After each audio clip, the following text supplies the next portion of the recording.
Proverbios capítulo 4, versículo 23.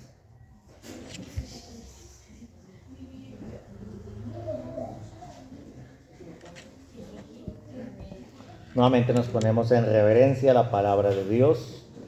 Es una forma de honrar, porque no estamos leyendo un libro cuyo autor es humano, si estamos leyendo este libro que su autor es Dios. Amén. Vamos a leer a una sola voz Proverbios capítulo 4, versículo 23. Lo hacemos reconociendo la autoridad del Padre, del Hijo y del Espíritu Santo. Sobre toda cosa guardada, guarda tu corazón, porque de él mana la vida. Vamos a orar para que sea Dios ministrándonos por medio de su palabra. Padre, en esta hora te suplicamos, Dios, que seas tú hablándonos por medio de tu palabra. Que sea tu Espíritu Santo aplicando esta palabra a nuestra vida. Padre, que seas tú ministrándonos, Dios. Que seamos renovados, Señor, en nuestra fe. Padre, te suplicamos en esta hora que seas tú hablando conforme, oh Dios mío, a nuestra necesidad, Dios. Que seas tú tomando el control, oh Dios mío, de todo mi ser, cuerpo, alma y espíritu. Que seas tú usando mi vida en esta mañana para hablar a este pueblo que ha apartado ese tiempo para venir a adorarte, a darte gracias, pero también a escuchar, oh Dios, el consejo de tu palabra. Padre, en esta hora te lo pedimos, Señor, te lo suplicamos, que seas tú, oh Dios, ministrándonos, que no haya obra de las tinieblas que pueda moverse en este lugar, que no haya obra de las tinieblas que venga a interferir, bendito Dios. Padre, en esta hora, en el nombre de Jesús, te damos gracias, bendito Dios. Pueden sentarse.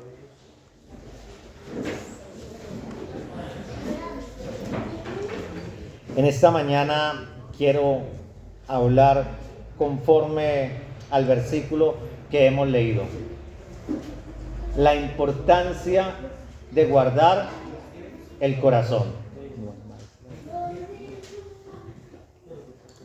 Vuelvo y repito, los niños pueden salir a su clase.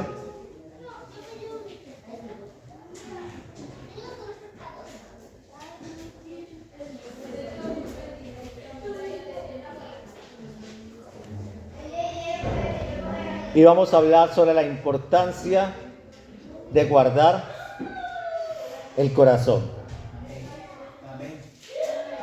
Cuando nosotros leemos varias historias acerca de la relación del pueblo con Dios, vamos a encontrar historias que son historias de fe, que son historias inspiradoras, que son historias de etapas del pueblo de Israel, de personas que en un momento caminaron con Dios y que pudieron terminar la carrera. Nosotros podemos encontrar acerca de José, aquel hombre que en ese propósito de Dios atravesó muchas situaciones, pero lo podemos ver al final de sus días como alguien que terminó la carrera, que cumplió el propósito de Dios, que se mantuvo en el propósito de Dios. También podemos,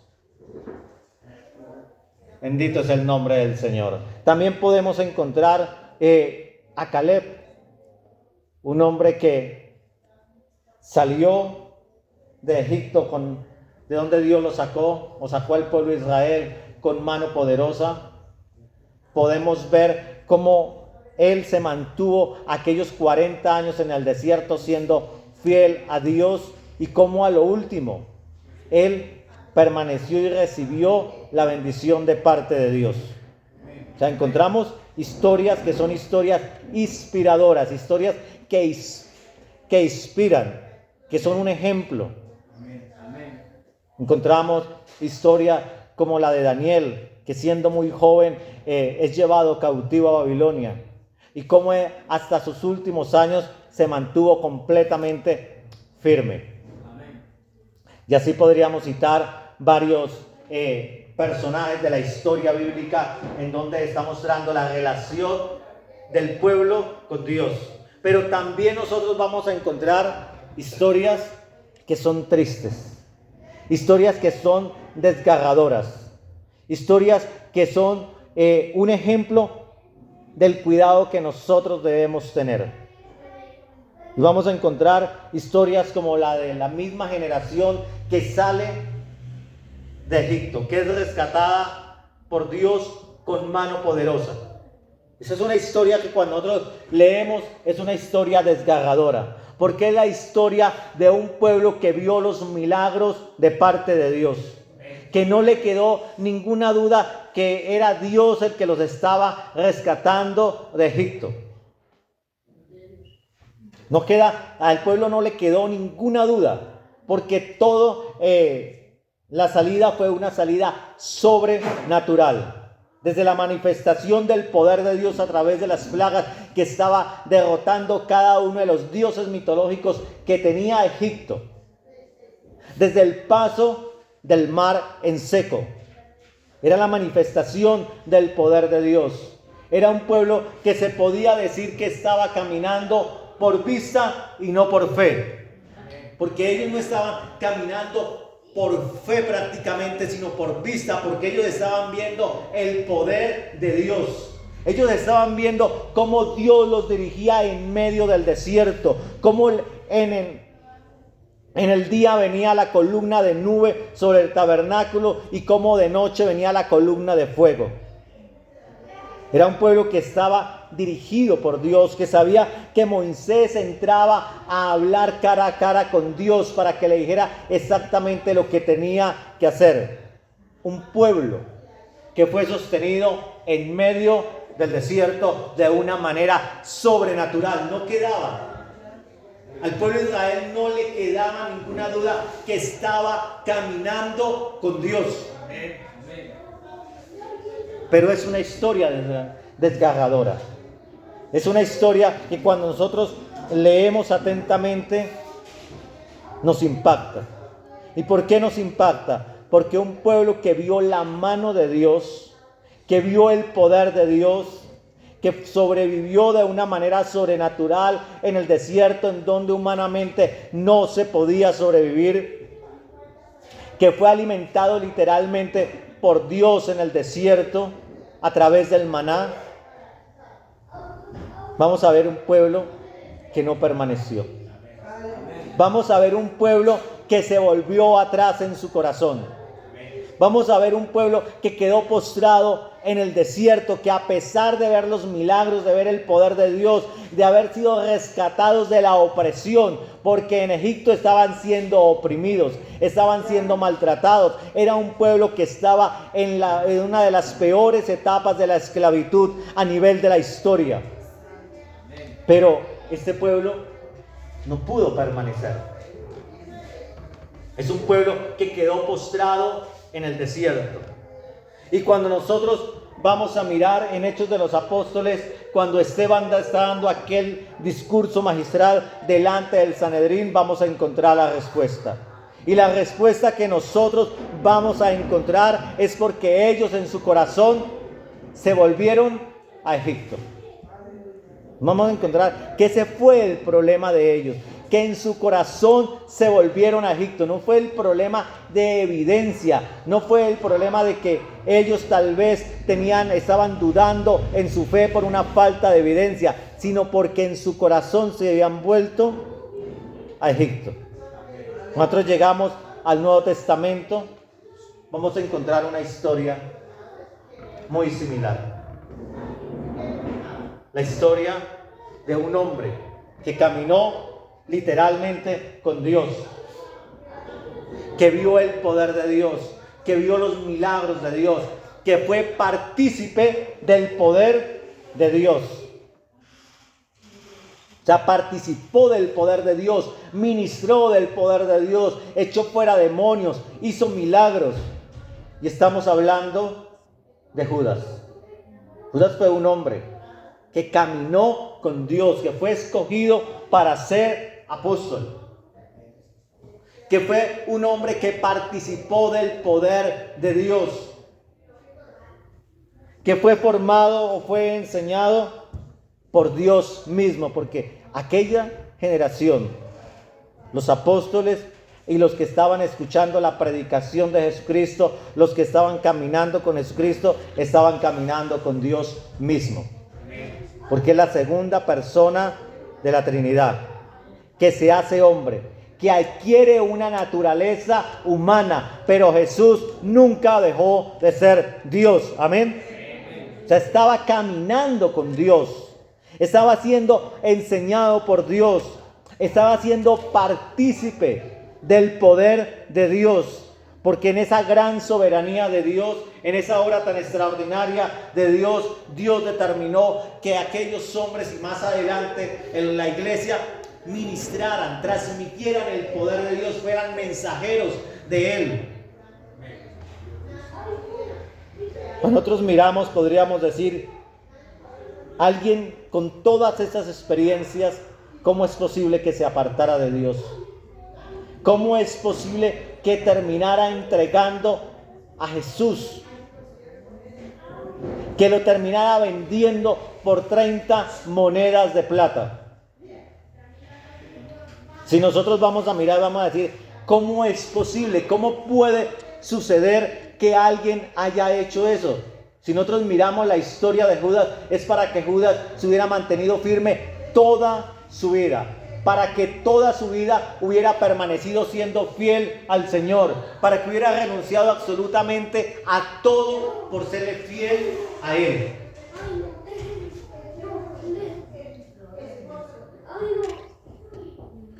Bendito es el nombre del Señor.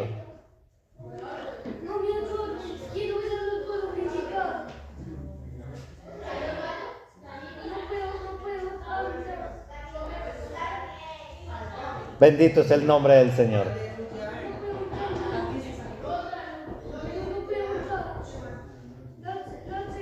Llame ahí a la hermana Olga para que le abra.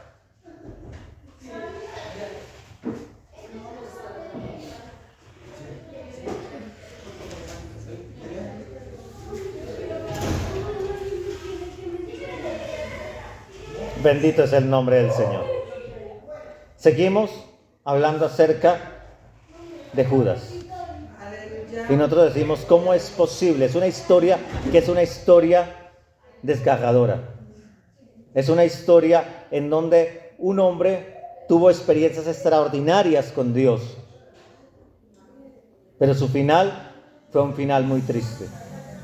Nosotros vamos a mirar, es un final también desgarrador, es un final impactante. Es el final de un hombre que camina con Dios, pero un tiempo después ha caído en la oscuridad más terrible. Ha quedado preso de Satanás. Y su desesperación llegó a ser tal que terminó suicidándose.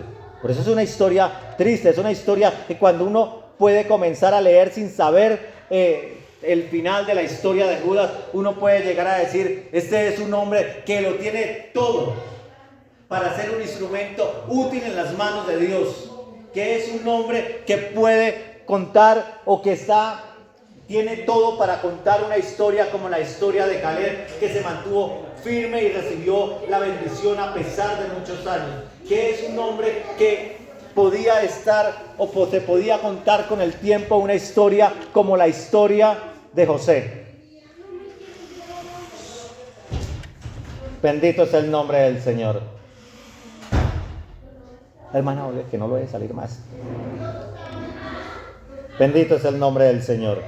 Pero nosotros vamos a mirar que Él terminó vendiendo a nuestro Señor Jesucristo por 30 monedas de plata y que terminó suicidándose.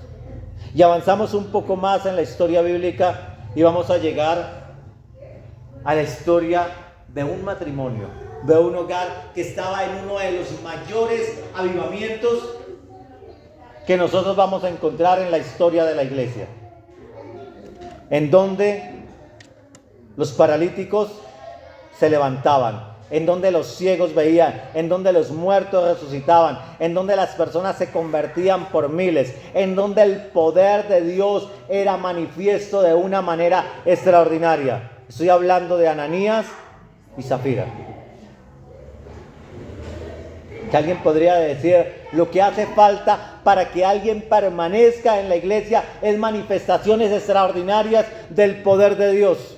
Alguien podría decir lo que se necesita para que alguien permanezca firme es una manifestación poderosa del Espíritu Santo, no una manifestación normal, sino algo extraordinario, algo fuera de lo común. Pero nosotros vamos a mirar, Ananías y Zafira estaban en una manifestación extraordinaria del poder de Dios. Pero nosotros vamos a mirar que también es una historia triste, que también es una historia desgarradora, que nosotros podríamos decir un matrimonio que está así en la iglesia es para que más adelante se escribiera de ellos como se escribió de Felipe, como se escribió de Esteban, como se escribió de Pablo.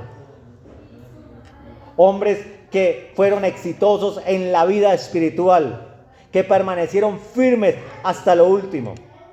Pero es una historia completamente diferente la que se escribe. ¿Por qué es una historia completamente diferente? Porque ellos también cayeron bajo el juicio de Dios, porque traspasaron los límites de la gracia. Y cuando nosotros vamos a mirar estas tres historias, tienen una misma particularidad. Es una misma causa.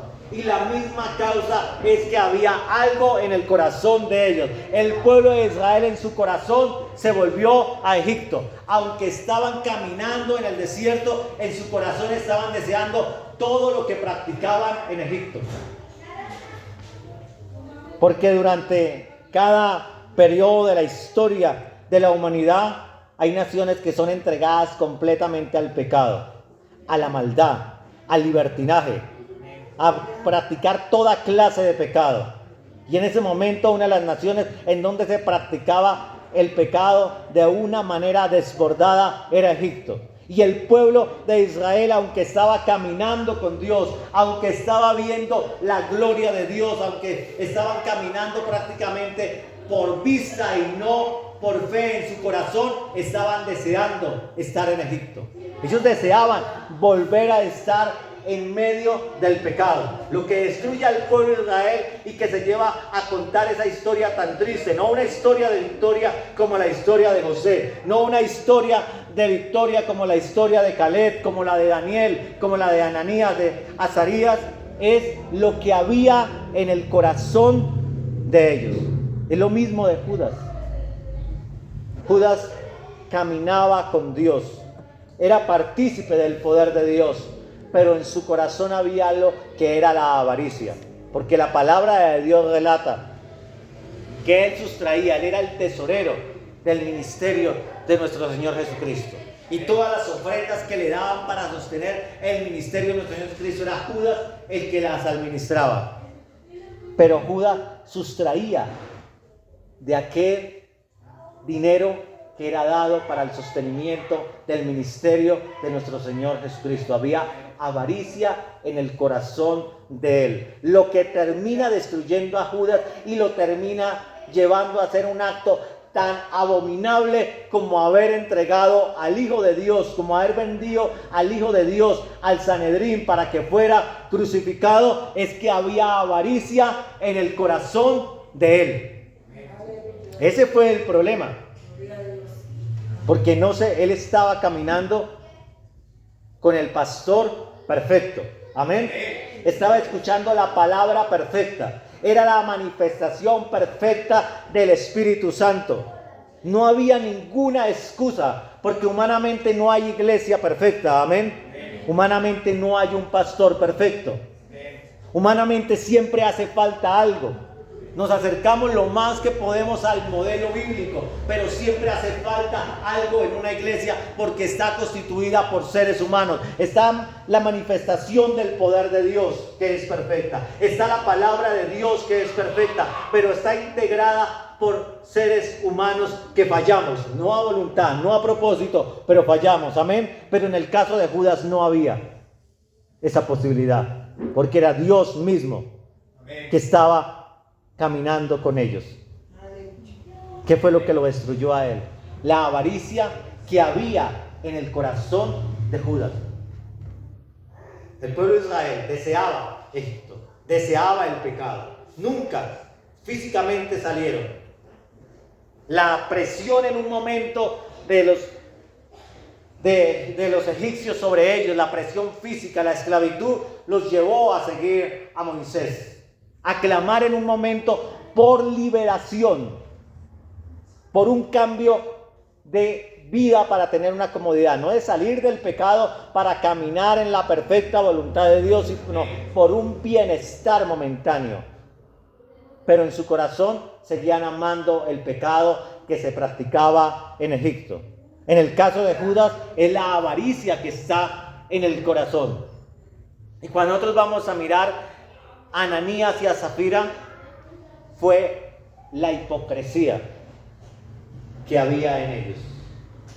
Porque ellos vieron que en un momento Bernabé vendió absolutamente todo lo que tenía y lo puso a los pies de los apóstoles. O sea, lo entregó para que fuera administrado por los apóstoles, y todo el mundo alabó la acción de Bernabé.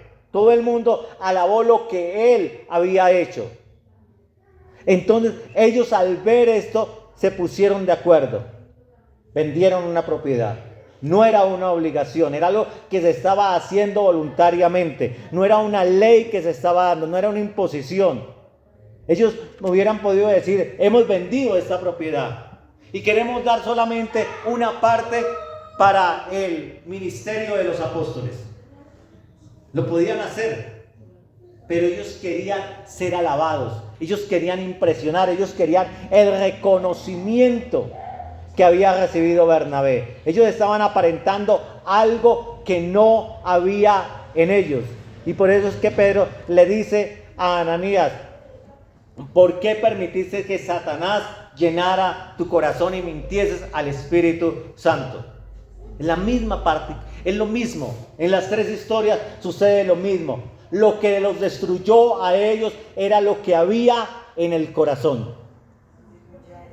Y aquí es cuando nosotros tenemos que prestar mucha atención a este libro, que es un libro de sabiduría, en donde nosotros vamos a encontrar consejos de parte de Dios para que nosotros vivamos bien, para que nosotros no seamos destruidos, para que nuestras propias decisiones no nos terminen destruyendo.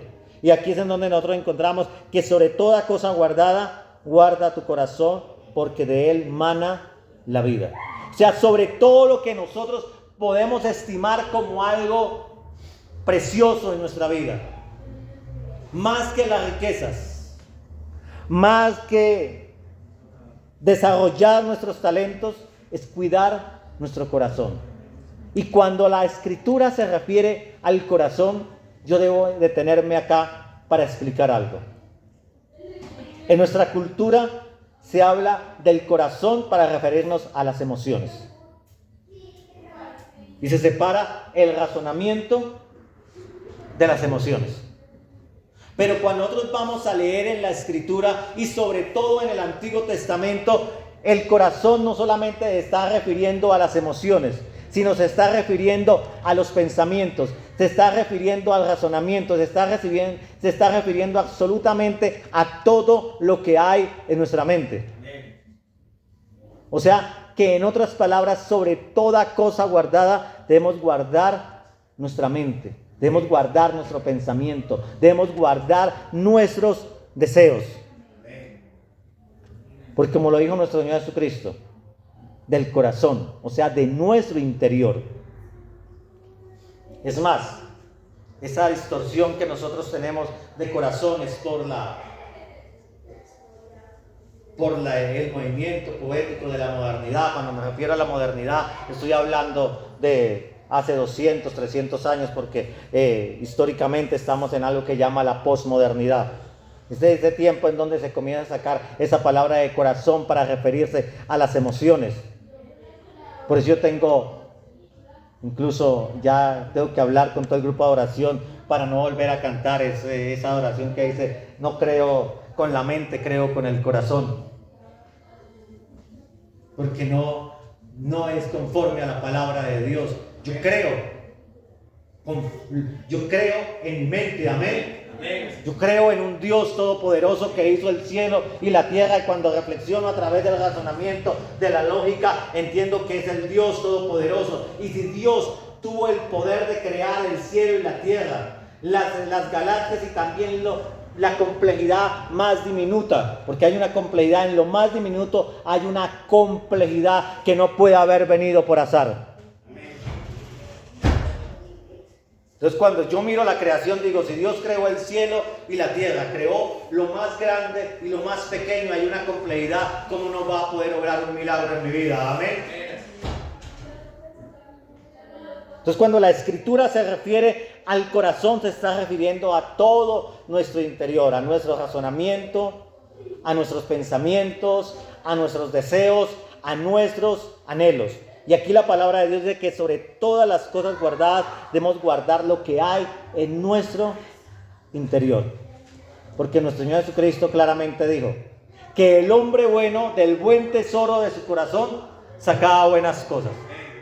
Pero también en otra parte dijo que el hombre malo de lo malo que hay en su corazón sacaba malas cosas. Y que del corazón venían los adulterios, los robos, las fornicaciones y los homicidios. Es lo que está en el corazón. Por eso la Escritura nos dice que sobre toda cosa guardada debemos guardar nuestro corazón. Porque lo que nosotros atesoremos en nuestro interior será lo que nos marcará nuestra vida más adelante. Amén. Amén. Amén. Lo que usted anhele hoy, lo que usted piense hoy, es lo que va a marcar su vida más adelante. Dependiendo lo que haya en su mente, lo que haya en su corazón, lo que usted esté atesorando en su vida, sus pensamientos, es lo que va a marcar su futuro. De usted depende que se escriba una historia como la de José, que es una historia de triunfo, es una historia de bendición. No, si nosotros miramos, eso fue una vida difícil, pero a lo último cosechó la bendición de Dios. Si nosotros miramos la historia de Caleb, fue un hombre que se mantuvo completamente fiel a Dios y que en los últimos años pudo recibir las promesas de parte de Dios, que lo que un día Dios le había prometido a través de Moisés, que la tierra que él había visto, lo que él había poseído, lo que él había pisado, un día lo iba a poseer. Pero también lo podemos hablar desde un punto de vista espiritual, porque nosotros tenemos que ver la vida más allá del tiempo presente, que como lo escribe Salomón, todo se desvanece. Esto es lo que se refiere Eclesiastés, vanidad de vanidades, en donde todo se desvanece.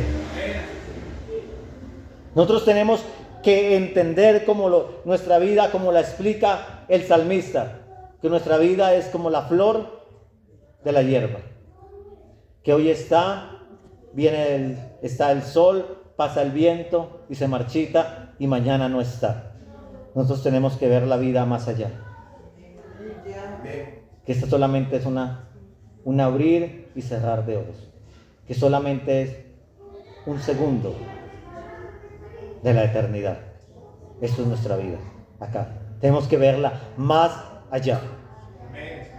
Y dependiendo de lo que haya en nuestro interior, de lo que nosotros estemos anhelando, de lo que nosotros estemos pensando, se puede llegar a escribir una vida de triunfo. Cuando nosotros miramos la vida del apóstol Pablo, si alguien la mira sin mirar a través de la eternidad, de los propósitos de Dios, se podría decir que es una vida de derrota y una vida triste. Pero cuando nosotros miramos la Escritura y podemos entender todo el plan de Dios, no es una vida de tristeza, es una vida de triunfo. Es un hombre que está en la cárcel por causa de Jesucristo, que va a ser sacrificado y está dando instrucciones y está fortaleciendo la fe de Timoteo. Es un hombre que termina convirtiéndose en una inspiración para cada generación de la iglesia. Es un hombre que podía decir: he acabado la carrera, he guardado la fe. Es un hombre que en sus últimos años está victorioso. Es un hombre que está decidido a enfrentar la muerte, a enfrentar la decapitación, pero no con tristeza, pero no como alguien derrotado, sino como alguien que ha triunfado y que está completamente convencido que cuando Jesús regrese, entonces Él vencerá a la muerte. Es una historia de victoria. Pero eso va a depender de lo que haya en nuestro corazón. Amén. Amén. Jesús debe ser el todo de nuestra vida. Amén. Cuando nosotros decidimos seguir a Jesús, tenemos que renunciar absolutamente a todo lo que a Él no le agrada. Amén. Nosotros no podemos dejar algo en nuestro interior. Usted no puede estar deseando algo de su antigua vida. Usted no puede estar deseando algo de un mundo caído y que se ha rebelado en contra de Dios, porque es el mundo. Y cuando nosotros miramos, me gusta tocarlo desde este punto también de la historia y de la filosofía. Se llama el tiempo de la posmodernidad, que fue elaborado por algún grupo de filósofos. Y eso comenzó a entrar en la educación, comenzó a entrar en el pensamiento y comenzó a entrar en el pensamiento popular. ¿Y qué es el pensamiento de la posmodernidad? Es que no existen verdades absolutas. Es que todo es relativo. Es que todo depende desde el punto de vista de cada persona. Contradice absolutamente la lógica, contradice la misma filosofía y sobre todo contradice la palabra de Dios. Yo no puedo desear absolutamente nada de un mundo que es caído, de un mundo que se ha rebelado en contra de Dios. Cuando nosotros leemos el libro de Apocalipsis, nosotros nos detenemos a leer el libro de Apocalipsis, por un momento podríamos decir, ¿cómo es posible que Dios envíe tantos juicios sobre la tierra? ¿Cómo es posible, dice la palabra de Dios, que entonces habrá tribulación, cual nunca ha habido en la historia de la humanidad, cual nunca ha habido en la tierra?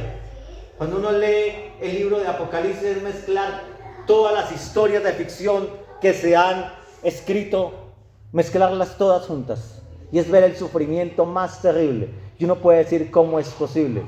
Es porque ha habido una generación que ha llegado al colmo de la maldad, que ha levantado su puño contra Dios, que se ha rebelado.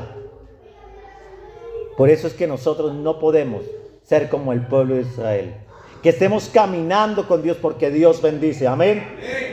Dios levanta, Dios fortalece, Dios da paz, Dios obra milagros, Dios se manifiesta a la medida de la soberanía de Él y de nuestra búsqueda. Amén. Dios dirige nuestra vida. Amén. Pero nosotros no podemos ser como el pueblo de Israel, que caminaban en el desierto, seguían a Moisés, que era el hombre que Dios había escogido para ser el profeta, el que traía el mensaje de Dios y el que traía dirección de parte de Dios. Pero en su corazón estaban deseando Egipto. Sobre toda cosa guardada, debemos guardar el corazón. En nosotros no debe haber ningún deseo, no debe haber ninguna admiración, no debe haber algo escondido allá en donde nosotros tratemos de justificar el pecado. Porque ese es el problema. El problema es que cuando yo no limpio completamente mi corazón, cuando yo no he dejado que Jesús sea completamente el Señor de mi vida. Amén. Porque eso es llevar una vida de arrepentimiento. Llevar una vida de arrepentimiento es que ya no vivo para mí, sino vivo para la gloria de Él. Amén. Vivo para agradarlo a Él, para que Él sea exaltado. O sea, de mí va a depender si yo renuncio absolutamente en mi corazón, porque las cosas no vienen en la vida espiritual. La destrucción en la vida espiritual no viene de un momento a otro. Es algo que comienza en el corazón. Es una semilla que comienza a crecer y que comienza a atesorar y que comienza a ganar terreno en la mente. Que comienza a crecer ese pensamiento, ese anhelo, hasta que una persona es destruida, hasta que una iglesia es destruida, hasta que una generación es destruida, como vimos estos 3 ejemplos en la palabra de Dios. Nosotros tenemos que tener un corazón completamente limpio para Dios. ¿Y cómo nosotros podemos tener un corazón completamente limpio para Dios. Cuando nosotros leemos la carta a los romanos, después de haber explicado todo el plan de salvación, después de haber explicado que todo el mundo está bajo de pecado, después de haber explicado la justificación por medio de la fe, después de haber explicado que somos justificados por gracia por medio de la fe en Jesucristo, pero que eso no nos da libertad para volver al pecado, para vivir en el pecado. Después de haber hablado de cómo vencer el pecado, que es el capítulo 7 y el capítulo 8 de Romanos, después de haber hablado acerca del plan de Dios para Israel y de que como iglesia no nos vayamos a enorgullecer contra el pueblo de Israel, entonces ahí les escribo: os ruego por la misericordia de Dios que presentéis vuestros cuerpos en sacrificio vivo, santo y agradable delante de Dios, que es vuestro culto racional, y transformados por medio de la renovación de vuestro entendimiento, para que podamos comprobar cuál es la voluntad de Dios, agradable y perfecta. Recuerde que corazón tiene que ver con la mente, tiene que ver con el entendimiento, tiene que ver con todo nuestro ser interior. ¿Cómo podemos nosotros limpiar nuestro corazón, guardar nuestro corazón? Por medio de atesorar la palabra de Dios en nuestro corazón, en nuestra mente. Amén. Es como nosotros vamos llenando de la palabra. Nosotros no podemos ser influidos por los pensamientos del mundo. No podemos anhelar el pecado ni desear ser como una generación que está caída, que está separada de Dios. Y no solamente que está separada de Dios, sino una generación que en su mayoría se está rebelando en contra de Dios. Amén. Y eso lo hacemos por medio de renovar cada día nuestro entendimiento. Por medio de, como escribe Santiago, de mirar nuestra conducta en la palabra de Dios. Porque nosotros pertenecemos a un reino, que es el reino de Jesucristo. Amén. Nosotros tenemos un Señor que se llama Jesucristo. Nosotros tenemos un reglamento que es la palabra de Dios. Nosotros tenemos una cosmovisión, una forma de mirar la vida que es a través de la palabra de Dios. Porque si no miramos la vida a través de la palabra de Dios, si no miramos la vida a través de los ojos de Dios, entonces puede ser que en nuestro corazón nosotros nos estemos separando de Dios. Nosotros corremos el peligro de ser como el pueblo de Israel. En un momento ellos estaban contentos. En un momento ellos cantaban que habían sido liberados de Egipto, que habían sido liberados de la opresión. En un momento ellos se alegraban viendo los milagros de Dios. Pero su corazón nunca dejó el pecado. Nunca dejó de anhelar la maldad. Por eso quedaron postrados en el desierto. Por eso cuando hablamos, lo hablamos con tristeza. Por eso es una historia desgarradora en la palabra de Dios. Lo mismo de Judas. ¿Cómo es posible que un hombre con tantas experiencias haya terminado suicidándose? ¿Cómo es posible que un hombre que lo tenía todo para ser un héroe de la fe haya terminado de la forma como terminó?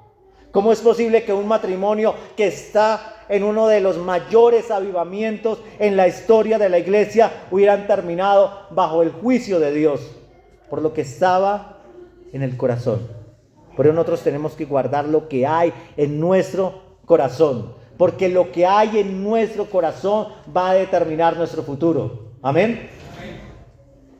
Lo repito, lo que hay en nuestro corazón es lo que va a determinar lo que usted hará mañana, lo que usted será mañana, cómo usted actuará en medio de la dificultad, cómo usted actuará en medio de la prueba, cómo usted actuará frente a la tentación. Porque no podemos escapar de la tentación. Todos seremos tentados, amén. Y todos en alguna manera somos tentados. Pero lo que va a depender mi respuesta ante el ofrecimiento del enemigo, ante la tentación, ante mi propia carne, o sea, mis emociones, mis pasiones, va a ser lo que yo haya guardado en mi corazón. Si yo he llenado mi corazón, he llenado mi mente de la palabra de Dios, si he renunciado realmente al pecado, si le he entregado toda mi vida a Jesucristo, si he estado dispuesto a hacer completamente la voluntad de Dios, amén. Porque es que eso es tener un corazón limpio, es someternos completamente a la voluntad de Dios. Pablo lo entendió, desde un comienzo Pablo lo entendió. Por eso es que la vida, el ministerio y la vida de Pablo es una vida espiritualmente hablando exitosa. Uno de los hombres más extraordinarios en toda la historia de la iglesia, con los privilegios más extraordinarios, en donde él es uno de los que podía decir: el evangelio que predico no lo aprendí de hombre alguno, sino fue Jesucristo el que me lo reveló. Un hombre que Jesús le revela lo que él ganó a través de su sacrificio. Es porque en el momento en que nuestro Señor Jesucristo le sale en encuentro camino a Damasco, y le dice: Señor, ¿qué debo hacer? Él entendió que había renunciado absolutamente, o entendió que había renunciado absolutamente a todo, y que de ahora en adelante tenía que hacer completamente y solamente la voluntad de Dios. Nosotros como pueblo de Dios, voy a partir, sin ser pueblo de Dios, cualquier persona, como dice la palabra de Dios en Romanos, tiene escrita la ley de Dios en su corazón, sabe qué es bueno y qué es malo. Esa es la conciencia moral. El ser humano sabe qué es bueno y qué es malo, y por eso quiere negar la existencia de Dios. Porque el saber que existe un Dios lo lleva a que su conciencia le muestre que está obrando mal y que un día dará cuentas delante de él. Pero aparte de la conciencia moral que está en nuestro corazón, también tenemos el conocimiento de la palabra. Pero nosotros tenemos que guardar nuestro corazón. En nuestro corazón no puede haber un deseo pecaminoso. Puede venir un momento un pensamiento, puede venir un momento la tentación, pero nosotros no podemos atesorarlo. Usted no puede atesorar algo del mundo, usted no puede atesorar algo del pecado, usted no puede atesorar algo de su antigua vida, porque eso terminará destruyéndolo. Eso terminará llevándolo a la perdición, y de nosotros depende que se escriba una historia. ¿Cuántos miramos a través de la historia de la iglesia? Hay hombres extraordinarios. A veces leo y escucho la historia de David Brainerd, un misionero enviado a los indios Piel Rojas en Estados Unidos. Un hombre que su ministerio duró 2 años, 2 años y medio, no recuerdo exactamente en este momento, murió de tuberculosis. Pero cuando uno va a mirar espiritualmente, un hombre de inspiración. Que aún en los cultos misioneros, cada vez que se habla de misiones, cada vez que se habla de héroes de la fe, se pronuncia el nombre de David Brainerd. Nosotros vamos a ver hombres extraordinarios en la historia de la iglesia, como la historia de Richard Umbran, un pastor que en un momento, bajo el movimiento del comunismo de la Unión Soviética, cuando en un momento muchos pastores habían doblado sus rodillas ante el movimiento político ateo, satánico del comunismo, en una conferencia en donde todo el mundo está hablando bien de aquel régimen, él pasa a hablar y él dice que no puede apoyar un régimen que persigue a la iglesia y que no cree en Dios. Y es llevado a la cárcel. Y uno podría decir: qué vida tan triste. Todo lo contrario, fue una vida de victoria. Y se escribe aún y aún se habla de Richard Umbran. Aún su hijo, que ya para ese tiempo es un anciano, aún cuenta con orgullo acerca de la historia de sus padres, cómo ellos resistieron al comunismo, cómo ellos resistieron a la mentira, cómo ellos resistieron a Satanás, y a lo último Dios triunfó. Amén. Cuando miramos a través de la historia de la iglesia, vamos a encontrar hermanos que murieron siendo fieles a Dios y que son de inspiración, que son esos héroes anónimos de la fe, pero que se puede hablar de ellos, se puede recordar el nombre de ellos, de personas que se mantuvieron firmes en una iglesia, que tal vez no fueron tan influyentes como David Brainerd, que no fueron tan reconocidos como Richard Umbran, que no fueron reconocidos como otros, pero que se puede hablar del hermano que siempre permaneció fiel a Dios, de aquel hermano que terminó la carrera, que el diablo nunca lo pudo vencer, que el mundo nunca lo pudo vencer. Pero va a depender de nosotros que se escriba esa historia. ¿Y de qué va a depender? De lo que haya en nuestro corazón, de lo que usted haya atesorado en su corazón, de lo que usted se haya llenado en los tiempos de calma, en los tiempos de esa paz espiritual, es en donde nosotros comenzamos a llenarnos. Es más, cuando nosotros estamos sentados escuchando una predicación, yo no lo sé, usted y Dios lo sabe, si usted está recibiendo la palabra, o si tal vez usted está diciendo, no, hasta allá no puedo llegar. Una vez hablaba con alguien de otra iglesia y me decía, a mí me gusta ir a la iglesia, yo soy cristiano, pero a mí no me gusta comprometerme completamente. Santo Jesús. Pero también he hablado con hermanos que dicen, toda mi vida es vivir para Dios. Toda mi vida es una entrega completamente a Dios. De nosotros depende. Por eso Dios, a través de Salomón, trae estas palabras: sobre toda cosa guardada, guarda tu corazón. Sobre todas las cosas que usted atesora, sobre todas las cosas que usted cultiva, sobre todas las cosas que usted trabaja en su vida, sobre todas las cosas, guarde lo que hay en su mente, guarde sus pensamientos, guarde sus deseos. Vamos a ponernos en pie en esta mañana y vamos a orar. Vamos a decirle